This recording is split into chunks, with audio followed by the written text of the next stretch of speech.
Hello and welcome to this Mobile World Live interview. I'm delighted to be joined by two esteemed guests. Firstly, we have Julian Gorman, who is Head of Asia Pacific for the GSMA. Thank you very much.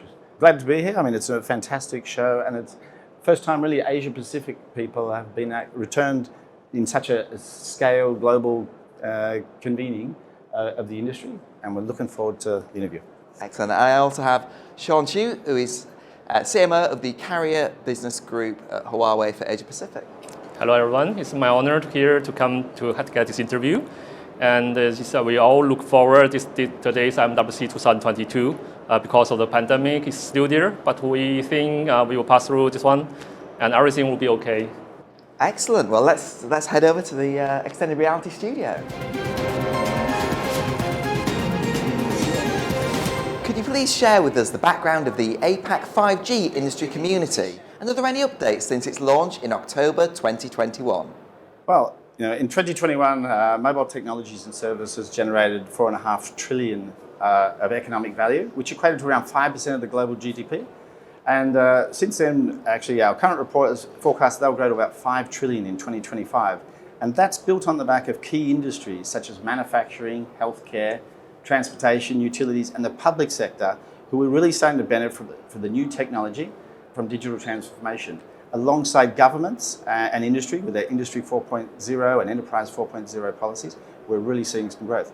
And on the back of that, last year we hosted the APAC 5G Industry Forum as a test early in the year, and attended by more than 800 people from across the region, from government agencies, analysts, consulting and industry, associations, mobile operators, enterprise, and solution providers. So the whole ecosystem came together there. And when we surveyed those attendees, they clearly, overwhelmingly agreed that we needed to participate in a community, industry community, that would, around cooperation to support 5G industry innovation, transformation, and applications for business opportunities. And we've formed and focusing on 3 interest groups, including manufacturing, ports, logistics and transportation, and healthcare. And each month we run an industry group workshop for the members to join and understand the pioneer 5G innovation that's happening across those industries, and to discuss opportunities, network, and overcome the challenges of adoption so that technology, policy, and ecosystem development can come together to advance 5G. And we've already hosted 3 workshops for each industry group. The main ones are around advancing manufacturing in the 5G era. We recently held one around airports and aviation. And the last one, we just a couple of days ago, had one around 5G and IoT and how it's transforming healthcare. And those events attracted significant interest and participation from enterprise and the ecosystem, people who have not engaged in the GSMA universe before. And I think they were very appreciative of the work. And so the feedback from all the community members has been very positive, and we see strong interest in 5G growing across the enterprise, and the community continues to grow with over 400 organizations from more than 30 markets have now joined that community. Why was Huawei interested in joining GSMA APAC 5G industry community as one of the key contributors? I think Huawei always focusing on gaining insight into the wireless industry and want to maximize the market, and particularly with the 5G applications, and come to using a wider range of spectrum and improve the users' boundaries. And the Huawei's strategic collaboration is openness and cooperation through joint innovation, as has been sought and illustrated by many Huawei's works with our carriers, customers, and partners since the 5G launch in China. And we believe it's a very good time for us to help more industries and to adopt the effective investment by leveraging 5G unique value for their digital transformation in a very better way. And the GSMA 5G industry community, I think, is a very good platform. We are targeting to address the industry needs, and we can find more the partners, the customers, and the ecosystem service providers here. There is a very different business sectors as well as government participants in our Asian region. And this is our honor to share our value and the contribution to the community, and hoping that we could have more chances to talk and meet with the different industry customers through the community platform. So Julian, are there any innovative 5G use cases from community members? Yes, I mean, it's not just any, there's lots. And we constantly share these innovative use cases in our interest group workshops. and monthly member newsletter. For example, AIS, which is one of our key founding members and contributor members of the community, they built a large 5G ecosystem in Thailand and helped manufacturers to upgrade their smart factory with 5G. Bosch is a global brand and one of their first customers that implemented the smart 5G factory in Thailand. And it's starting to realize huge benefits from the way it can collect data from production lines for agile and fast business reaction with 5 giga throughout the facility. Recently, AIS also advanced the automated guide vehicle that helps Yuata and Lert Vilay to automate logistics and delivery process with a mobility and a low latency feature of 5G.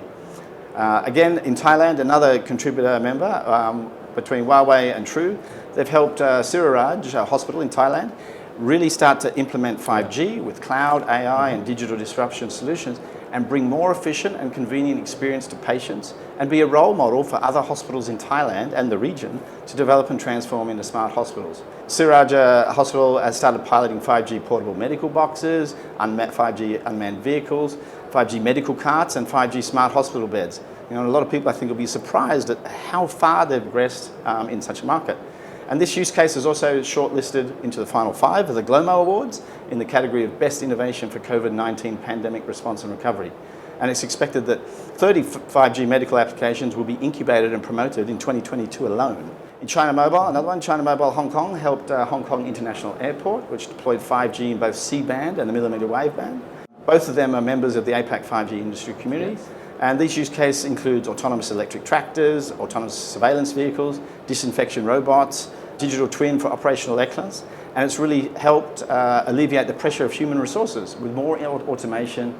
It can reduce staff, physical on-site and person-to-person contact during COVID-19. So it's really had a big impact. So Sean, how is Huawei striving to help industry customers to benefit from 5G through this community collaboration? Huawei will continue to find ourselves in a very complex and global environment to maximize 5G value and define the 5.5G, which industry appears to drive the evolution of mobile communications. And from the collaboration, we are ready to share our successful use cases, the experience in China, in Southeast Asia, and also many countries. And we want to provide a very seamless, user-centric, and intelligent experience across all of the possible 5G user scenarios and to industry stakeholders. And to promote these efforts, we hope to join forces with different industries, academic and research institutes and application developers to address the universal challenges facing the humanity.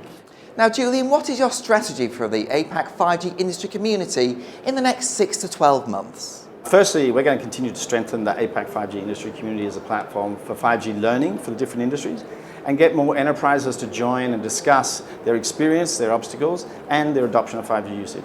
In March, we are targeting to publish an APAC 5G industry case studies report, which will showcase the most innovative case studies from across the community members, and some of those ones I mentioned before.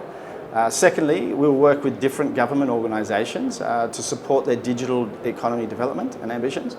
We have organised a manufacturing industry workshop for Indonesia, so it's the first workshop we're basing around a bit of geography, and it'll be called Leading Indonesia and ASEAN Towards Industry 4.0 through Data-Driven Approach, and that'll be held on the 17th of March, and we invite people to join. The Ministry of Industry Indonesia will also participate in this event. In Singapore, later in the year, we will host the Mobile 360 Asia Pacific Conference on the 2nd to the 4th of August. And we already have strong support from not only IMDA in Singapore, but from many countries across the region. And in Thailand, we will also host the 5G Summit with the Digital Economy Agency there. Sean, could I ask what are the current 5G development barriers and how can the community help to overcome these from Huawei's perspective? This one is a very good question. I think there are lots of barriers, such as because we know we have thousands of vertical industries, but which one should be the best one to use the 5G to enhance their efficiency and solve their problem is the key barrier. So I think the 5G is considered as a critical solution enabler for business to realize the potential of the disruptive technologies, such as the AI, IoT, cloud, enabling them to establish the business leadership in the market. And however, there are still many business barriers to 5G implementation, particularly during the pandemic. We found that many businesses are unsure of the business value of advanced networking or have difficulty identifying the right use cases. So many use cases we need to do. And we are always aligning with the community to involve more service providers and more ecosystem partners. And that will not only provide the connectivity, and can also help business to embark on commercial trials and develop end-to-end solutions and deliver business outcomes as opposed to pure the technology benefits. Thanks very much for your insights. And thanks for joining us.